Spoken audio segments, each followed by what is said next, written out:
स्वाहा।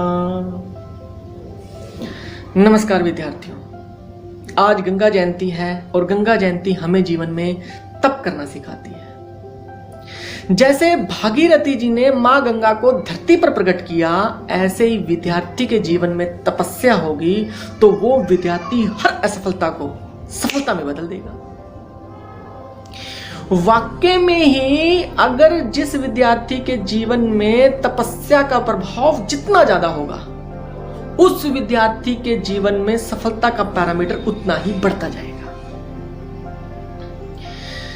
तपस्या को समझने से पहले हमें अल्फाबेट के मैजिकल वर्ड सी को समझना होगा। कहते हैं कि तारों के बिना विद्युत का संचार नहीं होता और रेखाओं के बिना चित्र तैयार नहीं होता। ऐसे ही बिना संयम और एकाग्रता के विद्यार्थी जीवन का विकास नहीं होता। तो संयम और एकाग्रता क्या है कि संयम मतलब कॉन्टिन्यूअस, मैजिकल वर्ड सी, और एकाग्रता मतलब कंसंट्रेशन, मैजिकल वर्ड फिर सी। इन दो शब्दों को समझना है अच्छे से। एकाग्रता को तो आप यूं समझे कि जैसे सूर्य की किरणें बिखरी हुई हैं तो उसमें से अग्नि शक्ति नहीं प्रकट होती, और यदि लेंस से फोकस कर दें तो अग्नि शक्ति प्रकट हो जाएगी, दाहक शक्ति प्रकट हो जाएगी।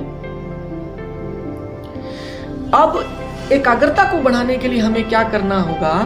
हमें अपनी पांचों इंद्रियां, 5 सेंस ऑर्गन को नियंत्रित करना होगा, उनकी तपस्या को बढ़ाना होगा। उनकी तपस्या क्या है कि जैसे अगर हम गलत खाना खा लें तो हमें फूड पॉइजनिंग हो जाती है, ऐसे ही अपनी पांचों इंद्रियों को गलत आहार ना दें।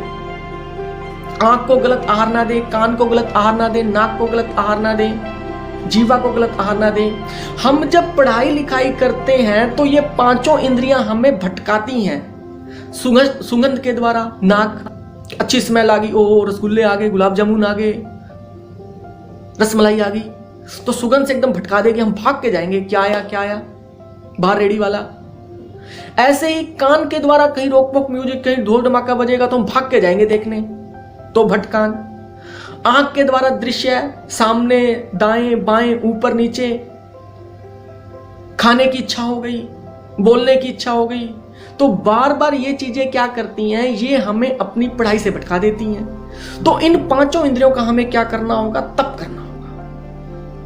तप का मतलब क्या है कि इन पांचों इंद्रियों को इनका गलत आहार ना दें। आंख के द्वारा हमें मूवी देखने का कुछ समय, नियमित समय बनाएं। बार बार उन चीजों को देखने से क्या होता है कि जीवन में उत्तेजना बढ़ती है, और जब उत्तेजना बढ़ जाएगी तो आपके श्वासोश्वास का पैरामीटर बढ़ जाएगा, और जितने श्वास आपके बढ़ते जाएंगे उतनी ही आपकी एकाग्रता कम होती जाएगी। कहते हैं कि अगर आप आंखों की ब्लिंकिंग जितना कम करेंगे, कितना कम झमकाएंगे, तो क्या होगा? तो आपका एकाग्रता का जीवन में विकास होता जाएगा। कोशिश करना, अभ्यास करना कि पढ़ाई के समय हमारी आंख की पलक ना झपके। कानों से सुनने की कोशिश ना करें, जो हम पढ़ रहे हैं उसी को कानों से सुनने की कोशिश करें, उसी को नाक से सूंघने की कोशिश करें, उसी को मुंह के द्वारा बोलने की और खाने की कोशिश करें।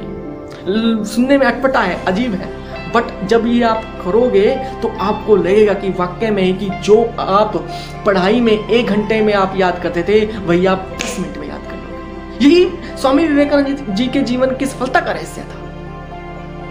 उनकी एकाग्रता इतनी पावरफुल थी कि आपको क्या बताएं कि हम एक शब्द एक एक करके पढ़ते हैं कि एक लड़का साइकिल से जा रहा था, वो पूरी की पूरी किताब का जो एक पेज है उन्हें एक अक्षर दिखाई देता, इतनी एकाग्रता।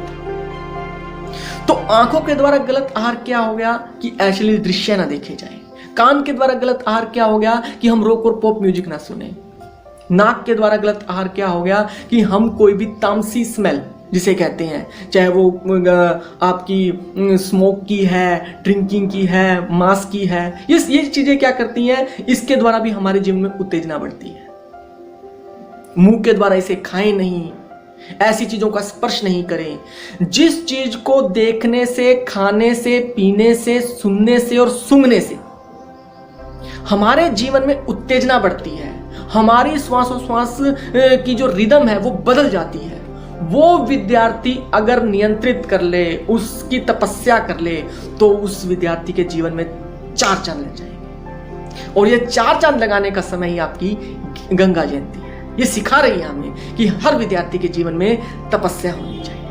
तो विद्यार्थियों, आज गंगा जयंती की फिर से आपको खूब खूब बधाई देता हूं। और गंगा जयंती में हर विद्यार्थी ये प्रण करेगा कि हमें अपनी आंखों का आहार बदलना है, कान का आहार बदलना है, नाक का आहार, मुंह का, जीवा का, स्पर्श का, इन सभी चीजों के आहार को बदलना, मतलब जो गलत आहार है उसकी हमें सावधानी रखनी होगी। और यही आपके लिए तपस्या है।